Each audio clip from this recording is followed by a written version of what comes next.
نحمده ونصلي على رسوله الكريم أما بعد أعوذ بالله من الشيطان الرجيم بسم الله الرحمن الرحيم إن الذين قالوا ربنا الله ثم استقاموا تتنزل عليهم الملائكة ألا تخافوا ولا تحزنوا وابشروا بالجنة التي كنتم توعدون صدق الله العظيم۔ محترم سامعین کرام، اللہ رب العزت کے نزدیک ہر چیز ایک ترتیب سے چلتی ہے۔ ہر چیز کا اللہ رب العزت کے یہاں پر ایک سسٹم ہے، ایک وقت متعین ہے۔ اب جیسے مثال کے طور پر کسی آدمی نے بیج زمین کے اندر ڈالا، اب وہ چاہے کہ فوراً اس کو پھل مل جائے تو ایسا نہیں ہوتا، کیونکہ اللہ رب العزت کے یہاں پر ایک ترتیب ہے۔ بیج زمین کے اندر ڈالا گیا، اب وہ پھوٹے گا، کوپل نکلے گی، شاخیں نکلے گی، دھیرے دھیرے وہ بڑا ہوگا، اس پر پھول آئیں گے، پھر جا کر کے اس پر پھل آئے گا۔ تو یہ ایسا کیوں ہوتا ہے؟ ایسا اس لیے ہوتا ہے کہ اللہ رب العزت کے یہاں پر ایک ترتیب ہے، ایک سسٹم ہے اللہ کے یہاں پر۔ اسی طرح یہ جملہ کہنا بھی صحیح نہیں ہے، غلط ہے یہ جملہ کہ اللہ کے یہاں پر، خدا کے یہاں پر دیر ہے، اندھیر نہیں ہے، یہ جملہ بھی نہیں کہنا چاہیے، اس لیے کہ اللہ کے یہاں پر تو دیر ہے ہی نہیں۔ اللہ کے یہاں پر تو ہر چیز کا ایک وقت متعین ہے، جب وہ وقت آ جاتا ہے تو اللہ کی طرف سے وہ کام ہو جاتا ہے۔ بہرحال تو اللہ کے نزدیک ہر چیز ایک سسٹم سے چلتی ہے، ہر چیز ایک ترتیب سے چلتی ہے۔ تو اگر کوئی شخص دنیا کے اندر یہ چاہے کہ اس کی دنیا بھی بہتر ہو اور آخرت بھی بہتر ہو، تو اللہ رب العزت والجلال نے قرآن کریم کے اندر اعلان کیا کہ تمہاری دنیا کس طریقے سے بہتر ہوگی اور آخرت کس طریقے سے بہتر ہوگی۔ یہ اللہ رب العزت نے ایک ترتیب رکھی ہے، ایک سسٹم رکھا ہے کہ اگر اس پر عمل کرو گے دنیا بھی بہتر رہے گی، دل کا چین اور سکون بھی ملتا رہے گا، پرسکون زندگی گزارو گے، اور آخرت میں وہاں پر تو تمہارے لیے نیکیاں ہی نیکیاں ہوں گی، اجر و ثواب ہوگا۔ تو چنانچہ اللہ رب العزت نے قرآن کریم کے اندر اعلان کیا، من عمل صالحا من ذکر او انثى وهو مؤمن، کہ تو وہ سب سے پہلی شرط اللہ رب العزت نے یہ لگائی کہ وہ مومن ہو، اور دوسرے نمبر پر ایمان والا ہونے کے ساتھ ساتھ اعمال صالحہ بھی کرنے والا ہو، نیک اعمال بھی کرنے والا ہو۔ اگر ہم نیک اعمال کرتے رہیں گے تو کیا کہتا ہے اللہ رب العزت؟ فَلَنُحْيِيَنَّهُ حَيَاةً طَيِّبَةً، کہ ہم ان کو بہترین زندگی عطا فرمائیں گے، خوشگوار زندگی عطا فرمائیں گے، پرسکون زندگی عطا فرمائیں گے۔ تو معلوم ہوا اس آیت کا خلاصہ یہ ہے کہ صرف ایمان لیا ہے، اعمال صالحہ کی، نیک کاموں کی، نمازوں کی، روزوں کی، اور طرح طرح کی جتنی بھی دیگر عبادات ہیں جن کا شریعت نے ہمیں حکم دیا ہے، ان کی کوئی فکر نہیں ہے، تو ایمان کا جو فائدہ حاصل ہونا چاہیے تھا کما حقہ، وہ فائدہ حاصل نہیں ہوگا۔ مثال کے طور پر ایک آدمی جو ہے وہ گھر بناتا ہے، تو اس کی جو فاؤنڈیشن ہے، جو اس کی بنیاد قائم کرتا ہے، وہ مضبوط قائم کرتا ہے، اس لیے کہ بنیاد کے بغیر تو گھر بن ہی نہیں سکتا۔ تو ایمان جو ہے بنیاد کی طرح ہے۔ اب اس آدمی نے بنیاد رکھ دی گھر کی، اب وہ چاہے کہ میں سردی سے بھی بچ جاؤں گا، گرمی سے بھی بچ جاؤں گا، دھوپ سے بھی بچ جاؤں گا، اور تیز ہوا سے بھی میں بچ جاؤں گا، تو وہ بچ نہیں سکتا۔ کیوں؟ صرف بنیاد رکھنا یہ کافی نہیں ہے، بلکہ بنیاد کے ساتھ ساتھ چہار دیواری کرنا اور چھت ڈالنا، اگر دھوپ سے بچنا ہے اور ہواؤں سے بچنا ہے، سردی اور گرمی سے بچنا ہے، تو یہ بھی ضروری ہے۔ اسی طریقے سے صرف ایمان لانا یہ کوئی بڑی بات نہیں ہے، بلکہ ایمان کے ساتھ ساتھ اعمال صالحہ کرنا یہ بڑی بات ہے۔ اعمال صالحہ عبادات سے ہم غافل نہ رہے، اور اخلاق سے اور معاملات سے، معاشرت سے، ان چیزوں سے بھی ہم غافل نہ رہے۔ تو جب ہمارے اندر یہ ساری چیزیں ہوگی ایمان کے ساتھ ساتھ، تو پھر ایمان کا جتنا فائدہ ہونا چاہیے تھا کما حقہ، وہ فائدہ حاصل ہوگا۔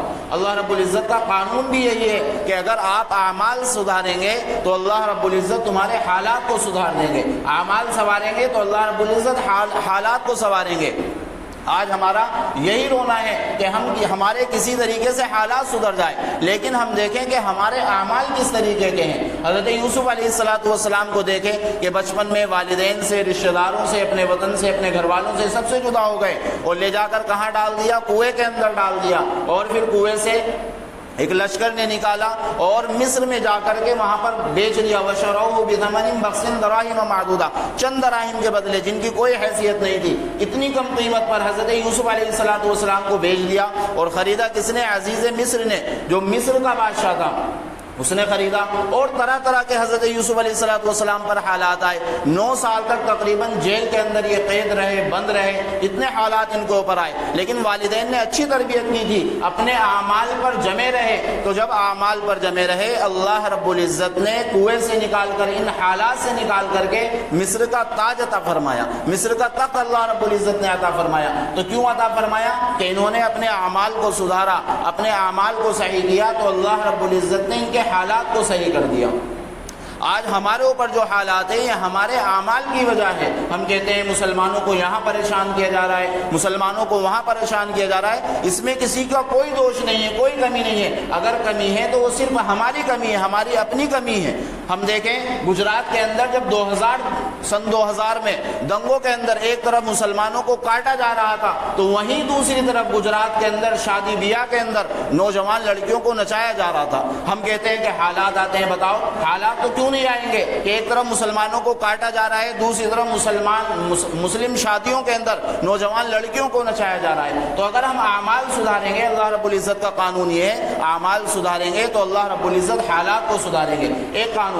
ایک دوسرا قانون اللہ رب العزت کا یہ ہے کہ اگر ہم آخرت کی فکر کریں گے تو اللہ رب العزت دنیا کو ذلیل کر کے ہمارے قدموں کے اندر ڈال دیں گے۔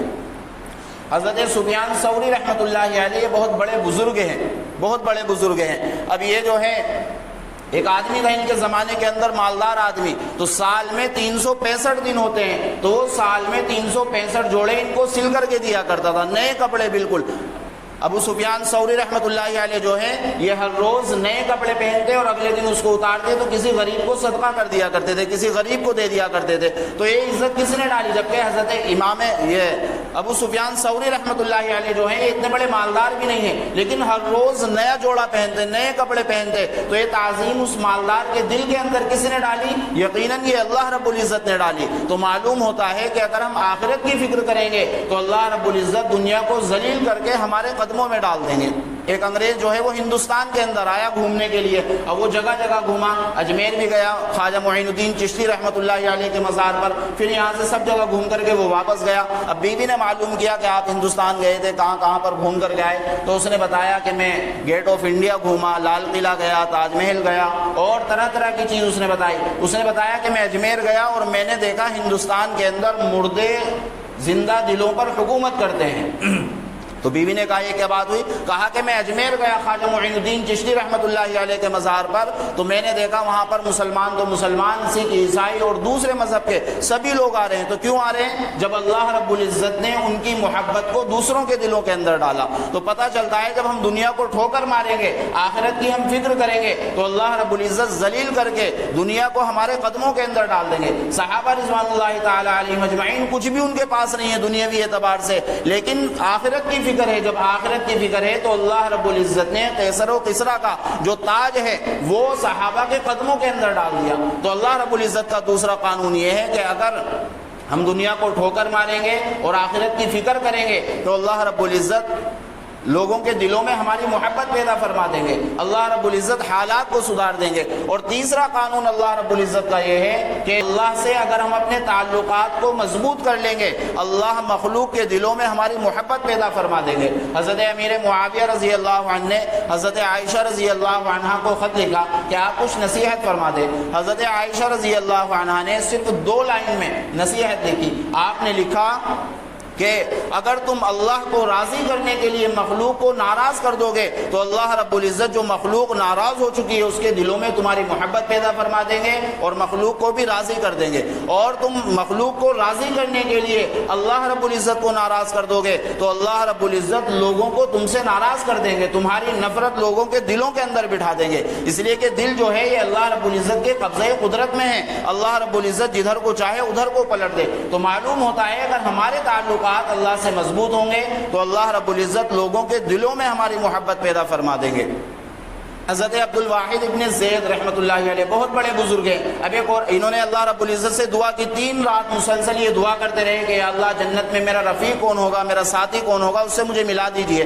3 رات کے بعد میں ان کو معلوم ہوا کہ آپ کوفہ کے اندر جائیے اور وہاں پر ایک حبشی عورت ہے, کالی کلوٹی عورت ہے, میمونہ سودا, اس کا نام ہی سودا پڑ گیا, سودا کہتے ہیں کالی کو. تو ایک کالی عورت ہے, آپ وہاں پر جائیے, وہ آپ کی رفیق ہوگی. چنانچہ وہاں پر پہنچے تو لوگوں نے بتایا کہ وہ تو ابھی جنگل گئی ہوئی ہے بکریاں چرانے کے لیے. اب یہ جب جنگل میں گئے تو وہاں پر جا کر کے دیکھا کہ اس نے ایک گودڑی اوڑھی ہوئی ہے اور وہ نماز پڑھ رہی ہے. نماز سے فارغ ہوئی تو ان کی بات چیت ہوئی, بہت لمبی بات چیت ہوئی. تو ایک مختصر انہوں نے یہ دیکھا وہاں پر, عجیب بات یہ دیکھی کہ بکریاں اور بھیڑیے جو ہیں وہ ایک ساتھ میں ہیں, کوئی کسی کو کچھ نہیں کہہ رہا. بھیڑیے جو ہیں بکری پر حملہ نہیں کرتے, ان کے ساتھ میں ہیں, بکریاں آرام سے چل رہی ہے. تو انہوں نے عبد الواحد ابن زید نے انہوں نے معلوم کیا ان سے, سودا سے, حضرت سودا سے, کہ میں نے یہ عجیب بات دیکھی ہے کہ آپ کے یہاں پر بکریاں اور بھیڑیے بھی ہیں, اور یہ بھیڑیے ان کو بکریوں کو کچھ کہتے کیوں نہیں ہیں. تو حضرت سودا نے کہا کہ جا عبد الوحید ابن زید اپنا کام کر, میں نے اللہ رب العزت سے اپنی صلح کر لی. اللہ رب العزت نے بھیڑیوں اور بکریوں کے درمیان میں صلح کرا دی. تو معلوم ہوتا ہے ہمارے تعلقات اللہ سے مضبوط ہوں گے تو اللہ رب العزت لوگوں کے دلوں میں ہماری محبت پیدا فرما دیں گے.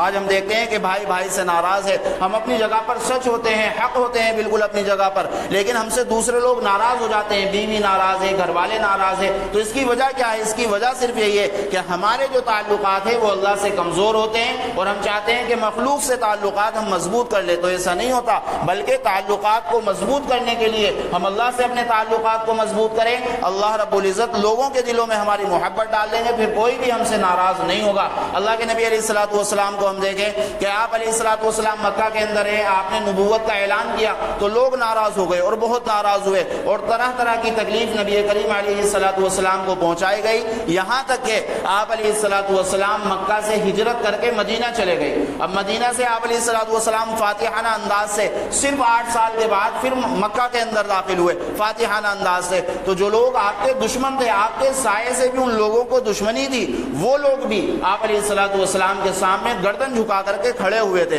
اور کیا کہہ رہے تھے آپ علیہ الصلوۃ والسلام سے کہ یا رسول اللہ ہم آپ کے تابع ہیں. آپ کے ہاتھ پر بیعت کر رہے تھے کہ جیسا آپ کہیں گے ہم ویسا کریں گے. مسلمان ہو گئے, اسلام کے اندر داخل ہو گئے. تو صرف 8 سال کا عرصہ گزرا ہے. تو ایسا کیوں ہوا؟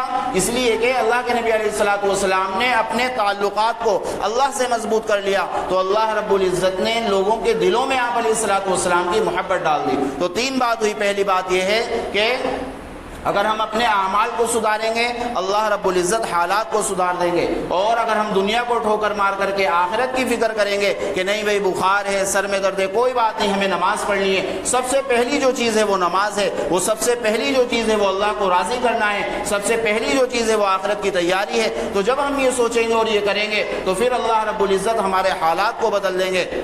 اور تیسرا قانون اللہ رب العزت کا یہ ہے کہ تم اپنے تعلقات اللہ سے مضبوط کر لو, اللہ رب العزت لوگوں کے دلوں میں تمہاری محبت پیدا فرما دیں گے. اس لیے اللہ سے ہمارے تعلقات مضبوط ہونے چاہیے, ہمارے اعمال درست ہونے چاہیے, اللہ رب العزت حالات کو سدھار دیں گے. اللہ رب العزت کہنے سننے سے زیادہ بہتر عمل کی توفیق عطا فرمائیں. وآخر دعوانا الحمدللہ رب العالمین.